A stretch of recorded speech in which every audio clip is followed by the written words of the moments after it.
చూపవమ్మా.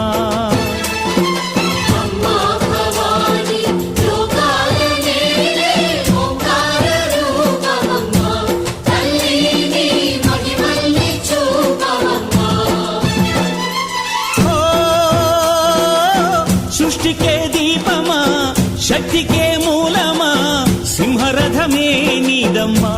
అమ్మ దుర్గమ్మ భక్తులను దీవించుమా.